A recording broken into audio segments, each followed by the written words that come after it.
Look at this beautiful Specialized Ruby with SRAM Apex componentry, full carbon frame and fork.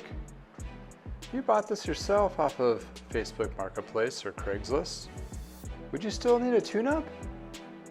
Or what would it cost you to get this in tip-top shape for riding after this? Welcome to I Know a Guy Bicycles. Welcome to I Know a Guy Bicycles, hanging out with the guy. Hi, I'm Justin the Guy. Obviously, I have a garage shop. Taking scary how to use bikes one bike at a time. If you like these videos, please like and subscribe. Welcome back to I Know a Guy Bicycles, hanging out with the guy. Hey, I'm Justin the Guy on this old bike series. This is almost like a brand new bike underneath all this dust, I think. Well, we're going to dive into this and see if it is actually either a diamond in the rough, which really, it's not really that rough, so it's not that. Is it in new condition? Well, it wasn't listed new, just in good, but I don't know. It's one of those bikes that you look at it and do some kind of measurements and so forth and inspection. At first glance, I think this will be pretty much a like new bike. But even if you did buy this and you're like, oh, I test rode it, it feels pretty good and so forth, and then it shifts, which it did, does it still need a tune-up? Does it still need to have it addressed? So we're going to dive into this and see what things we come across that may need to be addressed or may not have been. And this would have been one of those 2%ers that I talk about that don't need anything. But still, fit is the first thing. So when you're ever looking at used bikes in general, fit is the first thing you want to determine if that particular frame size is going to fit you from that brand and make and model. Reason being is the geometries between each different brand is a little bit different. So if you may fit a large in one brand, you may not fit a large or a 58 to 58 in a different brand. So you want to go to those specs, go to geometrygeeks.com to reference those, to compare. If you're already riding a bike and you want to have a similar geometry style, you can look at that and compare them as well. So it's a great resource to determine what kind of frame sizes are out there and how they're built, and then you can gotta determine if it's the right size. It's all about fit. It doesn't matter how good a deal it is. If it doesn't fit you correctly, it's not going to give you the best riding experience possible out of the gate, and it may turn you off on the road riding or riding in general. So that's the first thing. Off my soapbox, let's dive into this and just check it out. So looking at the SRAM, SRAM has this interesting little type shifting. So it only has one lever that goes up and down, which is really kind of cool. When they came out with this a few years back, it was kind of like, it's like partial shifts would go back down, and the full shifts up would go back up. So I ran through this bike and actually shifts well. Test rode, the brakes are still tight, so it's been maintained. That's really good positive. But let's kind of give it a little deeper dive and determine if this is a good bike with that it's not going to need hardly any kind of work. But that being said, let's just talk about what kind of bike this is initially. So Specialized is one of the major brands that are out there with Trek, Giant, Cannondale, and so forth. And they've been around since, I think, the 70s as well as Trek. Back in the heyday when Schwinn was dominating everything, and now Trek and Specialized have taken over kind of the leads of both of those. There's other couple companies, the Canyon and Giant and Cannondale and so forth, are still trying to jockey for that position. But anywho, talking about Specialized, the Ruby is the female gender version of the Roubaix model from Specialized. So the Roubaix is based off of Para-Roubaix, which is the race, cobblestones and so forth. So it's more of a relaxed endurance model of bike. Other brands have used the Roubaix as well. Fuji is another brand that uses the Roubaix. So the Roubaix is not anything that's copyrighted, I don't believe, but the Ruby is the women's version. And what's nice about these older models, they did have the distinction between a gender neutral frame and also a women's specific. What are you getting in women's specific frames or bikes that are built?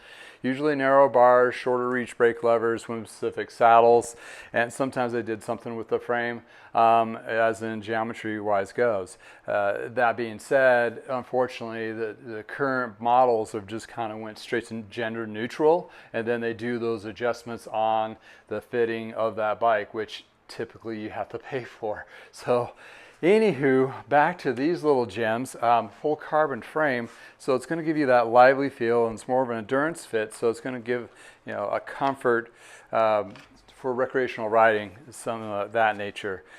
Film the front hub, not the smoothest, but we can double check that, see if it needs to be cleaned up. The rim sides, the rim walls look very minimal use. You can still see the shine from the machining, so that really is a good indication. And the tire actually looks like it's in pretty good shape. So I'll pop the skewer off of this guy. So as in Ruby, they have like the Ruby models like the Comp, the Pro, Expert, those kinds of deal with any particular bike models as well. So I'll have to determine which one this one is. But it does have the Carbon Fact 8R, which is pretty decent carbon frame, and it's fairly lightweight on that, and also have the little Zerts inserts to kind of have a give to them. But although this has an alloy C-post, so I think it's kind of like the sport model, and that's the Apex, is kind of like the third level down in componentry as well. So let's take a peek at this back here. Oh, they have a hidden little, what is that, oh, it's a Garmin, a little Garmin sensor in the back here that I'll need to pop off. Come on out. Still has its protector plate from the manufacturer. A lot of times I like to take these off because over time, with the age of bikes, these plastic pieces right here get kind of brittle, and what happens is they can break while you're riding and get caught up in your drivetrain, which is not a good experience. So you definitely want to do something. Most of, a lot of higher end avid riders will just have those removed immediately. Oh, gotta dive down. Leverage, it's all about leverage. So this is pretty dirty, so it has a kind of caked up grease that's built up definitely on here, so we want to get that all clean. I use the ultrasonic cleaner to get all this good gunk off, which I'm talking about is all this kind of grit and grime, and ultrasonic cleaner does a really good job. And looking at this plastic, it just slides right off. So if the derailleur is adjusted correctly, you don't need that. Feel the hub here. This one feels a lot smoother. And again, looking at the rim well, this is pretty non-scarred. So I'm feeling that this bike really wasn't used hardly at all. I did check the chain on this guy. The chain checker comes in really good, below 0.5, more 0.25. The cables, though, I'm going to definitely replace those. So, and the housing, that's just one of those things I just pretty much do on all my bikes. It just brings out more life because the back part here. Whoa! What is that fell out? Oh goodness. Okay, well, I got myself, taking this apart. Ooh, got a little mystery going on here. Let's get this chain off first. And I'll pop this derailleur off and show you. It does have a quick link. What happened here? Looks like it had a slight impact by the barrel adjuster of the rear derailleur, which the part of the barrel adjuster just blew right off. So that being said, oh boy, let's see how impact. I mean, the rest of the derailleur doesn't look scarred, but the little plastic covering here is looking not too promising. So what we got is this guy. Oh, that's broken off. So this was a barrel adjuster, and that broke off. So I will have to see if I can find a new barrel adjuster for this rear derailleur. That is kind of a tricky bit. Oh, and this has a quick clip here on the inside, so I'll have to pop that off to get the whole thing out. The rest of the derailleur looks okay. So it probably just fell over in the garage and got dinged and broke. Could I probably just put a general barrel adjuster on there, not the style that's from SRAM. I mean, obviously I'll try to match it, but it'd be interesting to see what I can come up with that'll work on that guy. Hopefully I don't have to get a whole new derailleur because of that silly little plastic piece that broke off with the barrel adjuster. But so looking at cost list, I mean, let's say you do have to replace the rear derailleur. That's going to cost you about 50 bucks, maybe more. So we'll just say 50 on that guy here. Pop these cables here and here. So it looks like they have the same kind of barrel adjuster on the brakes.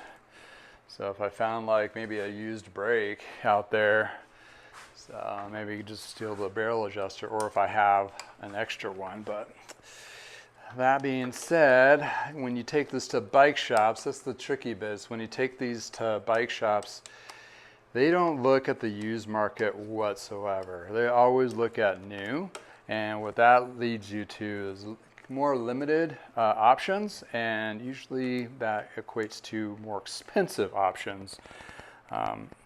So you may not get something that won't match exactly. The brakes look good. I mean, the rear brake, it has a lot of material on it still, so that's gonna do quite well. This has a cat eye up front too, which is kind of interesting. So they have a Garmin and a cat eye. They were doing all sorts of tech. Now it's all old tech, and everybody's gone to just with their iPhones or smartphones to do most of their riding kind of stuff. I'll get these cables out of the way.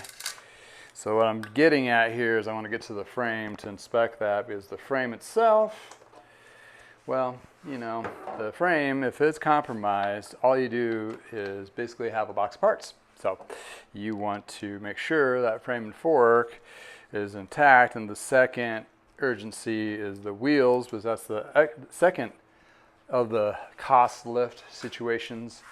If you have to, but if you little parts like the derailleur, that's actually not too bad. I mean, it's bad, but it's not like end of the world bad kind of situation. So we're gonna pop this crank. This doesn't have the self-extracting, so I'll have to use a crank puller. And this is gonna be the smaller one, square taper design. So, and get this other side off. So far, I mean, the frame's just looking dirty, per se. I don't see anything right off the bat here that's going to cause any major distress of my frames that I have hanging above, which are basically dead soldiers, until I either get them repaired or make lamps out of them, one of the two. So when you use these crank pullers, you want to make sure it goes in all the way before you start using that extraction piece, because if you don't, you may compromise those threads on the outside of the crank. And I got the smell of metal on metal going on here. So just give that a little snug, not super tight, just enough that's going to hold its position. So when you use your crank puller, pulls right off. Actually, it's not square taper. It's like a small spline type thing. And this is a 5032, so it's more of like your compact crank size. And the cassette in the back has a wider range. So what they try to do with this particular model is get rid of that front or get rid of the third chain ring and save a little bit of weight on that. And cost of the chain ring and the derailleur having that much throw. It's supposed to be a little more efficient, but the flip side of it, the jumps between each gear are a little bit higher, so it's harder to find that perfect gear sometimes. I'm still the fan of the triple chain rings up front, but they don't do those on new anymore, so this was not overly tight on there. So it's particularly this style, it's not like the square taper where you have to smash it on there. So that actually just does a little bit better on that. Okay, so it's got that out of the way. let's get this cage out of the way. Again, we want to inspect and make sure we're not seeing anything compromised, and making sure we don't have any problems with the bottle cage mounts, as that's an expense and a nuisance if you have to deal with that. These look like it seems to be okay, but those have like little blocks on the back there that goes over the band of the front derailleur. So if you don't have those and you have to get over the band, you can use Presta valve grommets that go over the Presta valve itself. So kind of a little inexpensive trick to that guy. Oh, there it is. Got to have the right tool for the right job, right? Okay, let's get this front derailleur off, and we'll do a little wipe down and see what we got. Okay. So far, most likely cables and housing. The front and the rear derailleur needs to be worked on, if not replaced. Tires on the back, we'll have to double check that. The chain's good, so that's a save there. The bar tape looks like it's seen better days, so we'll definitely replace that. So what we're looking at so far, as a cost-wise, is I would say probably $100 bucks in parts, maybe 150 if you're going to do clipless pedals, that kind of thing. So let's do 150, worst case scenario. Save that so I can measure it out once it's replaced. All right, so when I inspect, I go through each tube and all the way around each tube. And with carbon, the cloth is my friend because the cloth will snag on anything that's kind of been compromised, which I found on other carbon frames that are like, oh, it's snagging. And anything that has a question, you can tap it with your ring or to see if there's any kind of dead sound to it. So far the chain stays are looking pretty good. Nothing there. And I think this will clean up. I don't see hardly any scarring. It's just dirt. And that, that derailleur, how those derailleurs, that rear hanger or the rear adjuster just sticks out, right, with the cable, and that's where you get a lot of contaminants too, and that's where that cable housing, and if it just falls over in the garage, it's most likely what happened, and they probably didn't even know. It was shifting fine, so that perspective of it, I don't think it's been compromised, or they didn't intentionally know. Let's put it that way. Whew, smoked myself. All right, so now let's take a look at the seat tube. That's good. Down tube, head tube, nothing really out there. With the cleaning, making it wet really makes it shine. So this is something that might be really good. I'm not seeing any major chips either. Let's look at the other side. Ooh, that's light. So you got like detailing on the inside here. It's the functional advanced composite technology, carbon fact IS8R. Well, I'm not sure what the IS is, but yeah, they all have their branding. So double check these. Man, not even, this is with some buffing compound and polishes. This frame's gonna look immaculate. Double check those. Get the down tube, seat tube. Make sure around the clamp. Sometimes I've seen cracks at the seat tube there. Forks usually not too much. They really beef these things up. Some scratches there, but those can probably get polished, buffed out. And check out the scary bit of the bottom.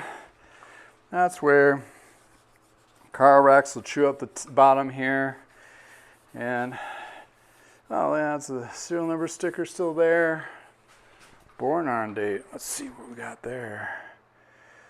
Some handwriting, 531. Can't tell what year it is. The initials of the individual that built this. It's kind of nice. And this little sticker has the actual born date. Looks like 06/14/2011. So that really helps me out of what year it is. It was built in 2011, but that could be actually a 2012 model, because they build those in June and July, and they get on the boat, and time to hit the stores like August, September-ish, and that's your next model year, usually in the midsummer, late summer. That's when they start releasing all the next year models. But I can cross-reference that with catalogs and other various resources to determine. So, hey, I think this is going to be a gem, a ruby. No pun intended. Yeah, I think this is going to be awesome. So we're going to clean the parts up, see if I have a replacement part for that rear derailleur. If not, replace the derailleur itself. Then we'll conclude to see if there's anything else I came across that's sneaky. But yeah, let's just dive into this thing and get it all fixed up. Oh boy, let's start cleaning. Clean, clean, clean.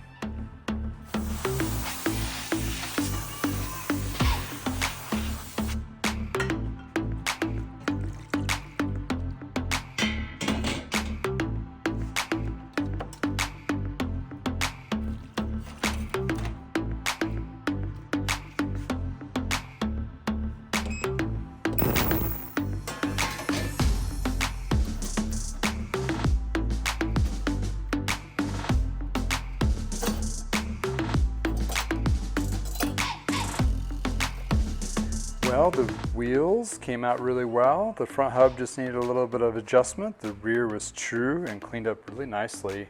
And looking at the componentry, I was able to find a replacement off an old derailleur to replace this broken piece. So it is in fine-tuned, ready-to-go order, as well as the rest of the parts cleaned up quite nicely. And looking at this beautiful polished frame, there's only a couple scuffs and scratches on it. But yeah, we'll review and go over the final results.